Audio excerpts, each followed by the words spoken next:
Hi everybody, it's Carlin and Ian here from the Real Outdoor Experience, and today we're at the gun range and we're going to be demonstrating and doing some reviews on some Mossberg long range guns. Now, Carlin and I do not profess to be long range shooters. We are avid hunters, and there are many different circumstances where we want to be able to reach out to that 300 to 400 yard range, whether it's coyote hunting or if we're just at the range and want to get into it. What does the average hunter that is interested in long range shooting, like where do you actually start? So we got in touch with Mossberg, and we've got some different guns that we're going to be using. We've paired them with some Vortex scopes, and we want to be able to show you from right out of the box how to mount a long range piece, how to get sighted in, and then actually start doing some long range shooting. This is the Mossberg LR. This is a Thunder Ranch version. It's got a short barrel, but it's very, very sturdy. You can see the thickness of it, and it's a very, very thick stock. It just feels solid. But it will also bridge that gap between a precision shooting, something that looks a little bit more tactical, to something that has a very practical hunting purpose. Be sure to check your regulations on what you can shoot in certain areas in WMUs. Both guns that we're going to be demonstrating today are chambered in the .308 caliber. For a scope, chosen to go with the Diamondback Tactical in a 6x24. Again, as far as a long distance shooting gun, 24 by is going to be able to see the targets at 300 and 500 yards. We like to pair with Vortex rings also. You can get all manner of different kinds of rings and at different price points. If you're going to spend the money on, the entire system, spending the extra money for the appropriate rings is well worth it. Something else that we've got that we can't say enough about is a torque wrench. Available from Vortex. We did a series at the Clear View. We're talking about the number of warranties that come in, and the majority of those were from crushed tubes from improper mounting. But along the lines of budget as well, I know we talked about how to choose the right scope to go with the gun. And if you've got a budget, cut it in half and spend half on the gun, the other half on the optics. Okay folks, now to mounting the optic. There are tons of videos out there, so I'm not going to take a whole lot of time and explain the steps. I will give you our main tips and skip through about 20 or 30 minutes or so of what this actually took. First, ensure that you have all the parts, the rails, the rings, the wrench. Make sure everything fits together. Take the torque wrench and make sure that any of the stock items, like a Picatinny rail, are tight to the firearm.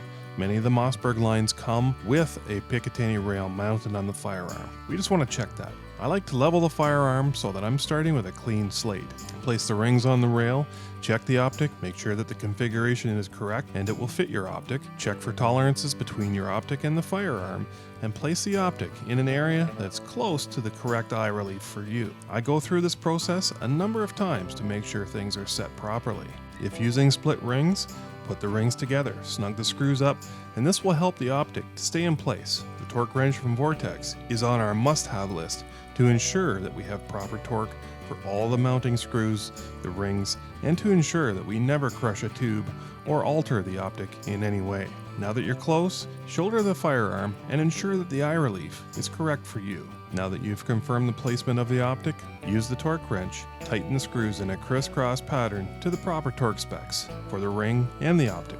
Again, this is just a rough oversight of mounting an optic. Once we have all this done, then we go to a bore sighter and we check to make sure that we're close to center as we can be. Once that's complete, we head to the range and start at 20 or 25 yards. We recommend trying 3 different types of ammo, and you're going to find that one of those combinations is perfect for your firearm. So I will quickly cover some of the features of each of these firearms. This is the Mossberg MVP LR, chambered in 7.62 NATO or .308.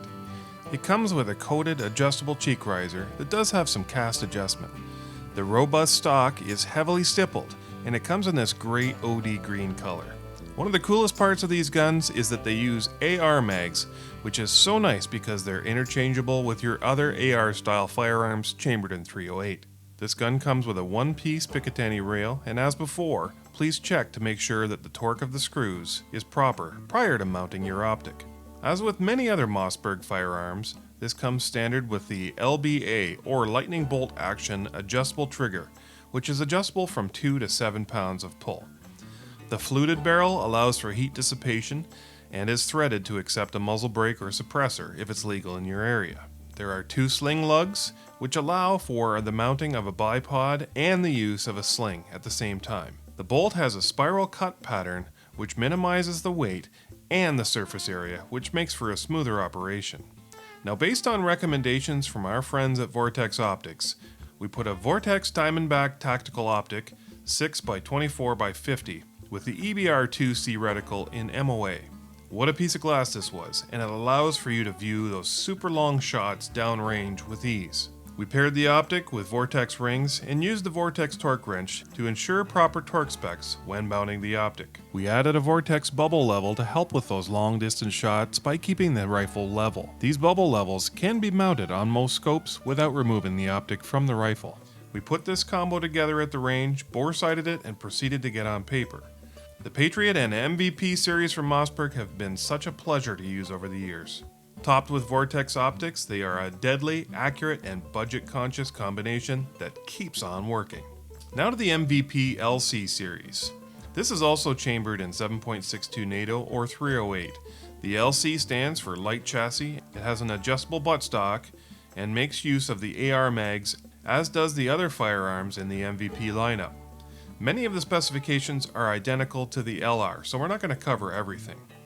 Now, we put a Vortex Viper 5x25x50 PST on the top of this thing, and it turned out to be a fantastic combination. The LC comes with a bipod and a muzzle brake, which certainly does increase its value. Overall, we were thrilled with both combinations. We were down at the range this morning getting all set up on our Mossberg LRs and Mossberg MVP LC, both in 308. It was quite an experiment, actually, to see two guns out of a box, put scopes on them, and get them dialed in and zeroed. So we were doing pretty well at 100 yards. We wanted to take a long-range shot. There's a 300-yard range at the facility that we were at, but we wanted to go further. We were pretty sure we'd have a 500-yard shot, and that's really what we both wanted to do. But as far as we can get today is 402.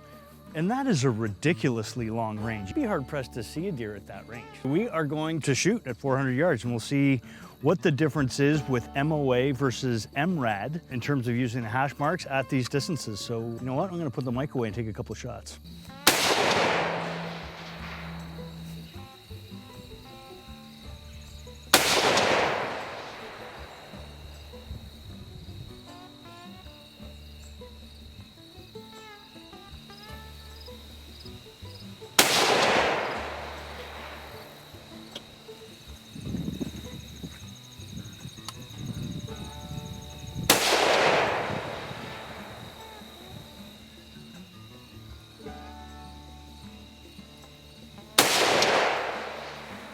Well, that muzzle brake makes a big difference.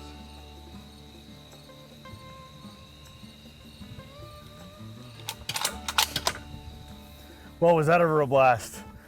Literally.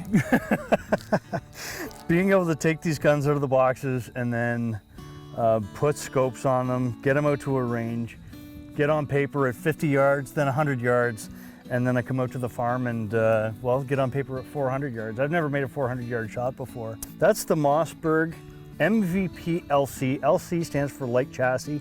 Chassis is made out of aluminum. Just a great gun. The length of pull is fully adjustable. They're really, well, this goes from 11.5 to about 18 inches.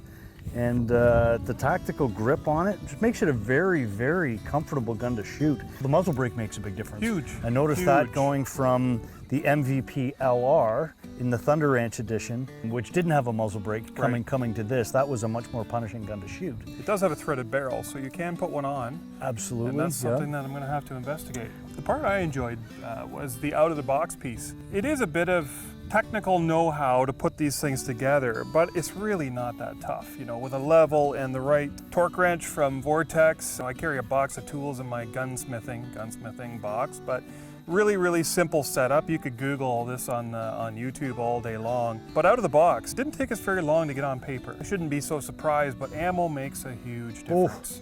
We did buy a brand, we won't mention it, and it was terrible. It was terrible ammo. We shot 3 different kinds today. Yep. There are a lot of good ammunitions out there, and you know what? Some might be slightly better than others, or with what your gun likes and what you like. That's right. You know what? That was a really fun day, and I would recommend the MVP LC as a precision shooter for anybody. I mean, if you've got the ability to get a clear shot at, you know, north of Well, I mean, that's 400 yards, and that's so far. Using a Vortex Razor 20 to 60 spotting scope, it was difficult to judge the holes versus flies on the paper. Yeah. Only when your hole started sort of moving around, it's like, oh, that wasn't a hole. But you know what? Being able to shoot, 600, 700, 800 yards, I think would be very, very possible with, frankly, either of these guns. Right. For the big men, the LR series, MVP LR, this is a beefy stock. It's really nice if you got big hands. It's really grippy. It's kind of a stippled texture.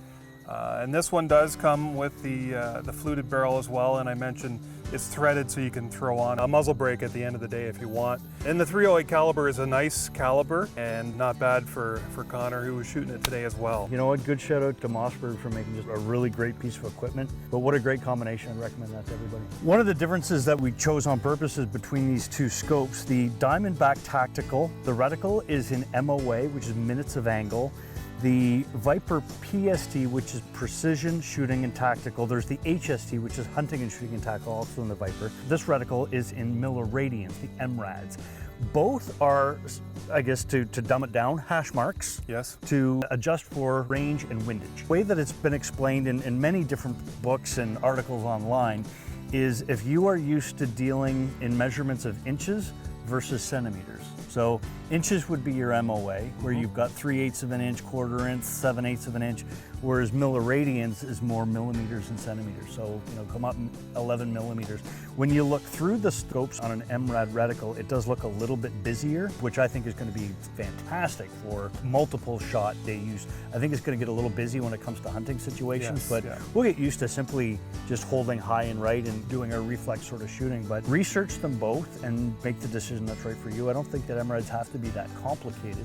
I think that it's easy to get lost in sort of some of the mathematics of how to calculate the yardage and the windage. But there's a book by Reg Wales that's worth picking up. Just Google Reg Wales. It's on the Vortex website, Yeah, so. Very worthwhile reading. A little bit complex. I found I was making notes in the side pages and trying to remember some of his lessons, but research it and see what's right for you. This is the Viper PST and the 5x25. That's the Diamondback Tactical and the 6-24, and great for 100 yard to 500, 600, 700, 800 yards if that's what you want. So. Well, folks, thanks for tuning in. We really appreciate it. Be sure to check out all of our videos. We're here to help you guys, and we're learning along with you guys. Our channel's all about education. It's all about passion in the outdoors. It's about getting your kids outdoors, and we truly love what we do, and we hope we help you out there. So, yeah, keep it real, everybody. Thanks. Take care for now.